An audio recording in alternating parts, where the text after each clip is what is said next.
हमें फिर से एक बार सामने आना पड़ रहा है। एक मौलाना है तैयब करके, मिर्ज़ा मोहम्मद अतर साहब की औलाद के, जो हमारे बारे में कह रहे हैं कि सलमान पहले छोटे मकान में रहता था, अब बड़े मकान में रह रहा है। पहला हमारा जो मकान था पहले वाला, वो 1000 जगह थी, जो ऑल इंडिया शिया यतीम खाने की जगह पे था, अमरूद वाली बगिया कि जो यतीम खाने की जगह है। और अब हम जिस जगह पे रह रहे हैं वो जगह है 500। तो पहले जगह बड़ी थी कि अब जगह बड़ी है? आप कह रहे हैं उसकी जांच कराना चाहिए। अगर कौम जांच कराने पे आ गई तो आपका क्या होगा सोचिए। जो आप ये मंसूर नगर में जो मकान बनवाया है आपने, इतना बड़ा, कैसे बनवाया आपने? आपकी क्या आमदनी है? आप शाह कॉलेज में अगर आप हैं, क्या आपकी बीवी हैं, कितनी रुपये तनख्वाह पाती? दोनों आदमी मिला के 2 लाख रुपए। और इतना बड़ा मकान कैसे बनवा लिया आपने? हम लोग नहीं कहते, कौम चले होगा। हमसे कह रहे हैं आप कि सलमान बड़े मकान में रह रहा है। और जिस वक्त वसीम ने मकान हमारा जो खाली करवाया, वो आप ही के कहने पे खाली हुआ होगा।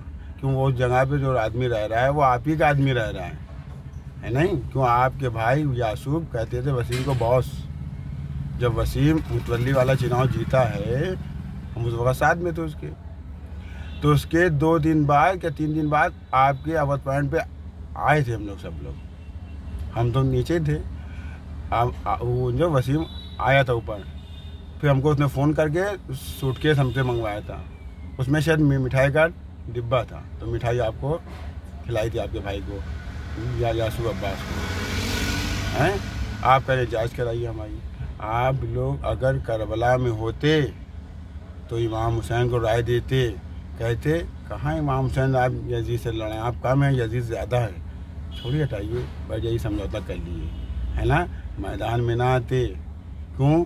वसीम ने जिस तरह से जहर उगला है रसूल आले रसूल की शान में, आप लोग कुछ नहीं कह पाए। सिर्फ मजम्मत से काम नहीं चलता है।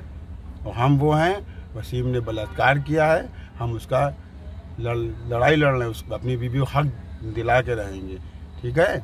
हम लोग जनाब मुख्तार के फॉलोवर हैं, जनाब मुख्तार को मानते हैं। जो जैसा करेगा उसको वैसी ही सज़ा मिलती है।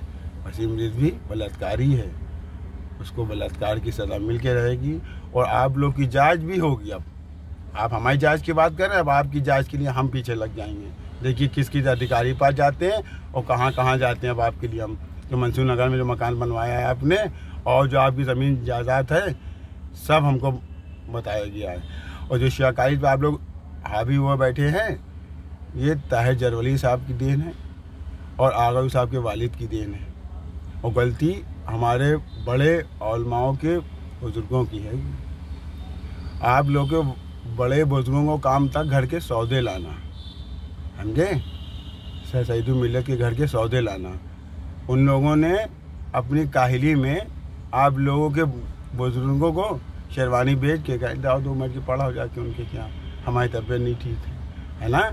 आज आप लोग मौलाना बन गए, कहीं कोई डिग्री नहीं है, औलमा बन गए।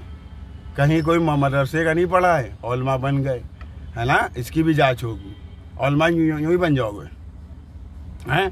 कौम को लूट रहे हो, देखो अच्छा ये धर्म है, और इसी में मौलाना बन जाते हैं। ना हिंग लगे ना फिटकीरी, हैं? ना काम करना पड़े, है ना?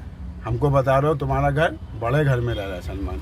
500 स्क्वायर फीट जगह है अब, पहले 1000 थी जहाँ तुम्हारा आदमी रह रहा है। तुमने वसीम से कहा कि हमारा मकान खाली करवाया। न सुन लो, हमारे पीछे ना पड़ना, वरना हम सारे चिट्ठे खोलेंगे। हमारे पास बहुत से तुम लोगों के रिकॉर्ड है जो कौम के आसान में नहीं लाना चाहिए। छोड़ो, हटाओ, हमारे कौम के मौलाना हैं। और रही बात, और जो सईद मिल्लत हाल है, तुम्हारे वालिद का नाम नहीं लिखा उसमें, क्यों लिख जाएगा? उन्हीं लोग की देन है। आज नहीं तो कल तुम लोग हाथ से शगाई जाएगा। तुम लोग सब लोग बलात्कारी के साथी हो, बलात्कारी के, वसीम रिजवी के बलात्कारी के साथी हो। आज भी तुम लोग बातें करते होगे, उसने रसूल आले रसूल कुरान को कह दिया और तुम लोग की के बराबर में रहता है, बात भी करते होगे। हैं? आइए, शर्म गाय डूब मरना चाहिए, समझे?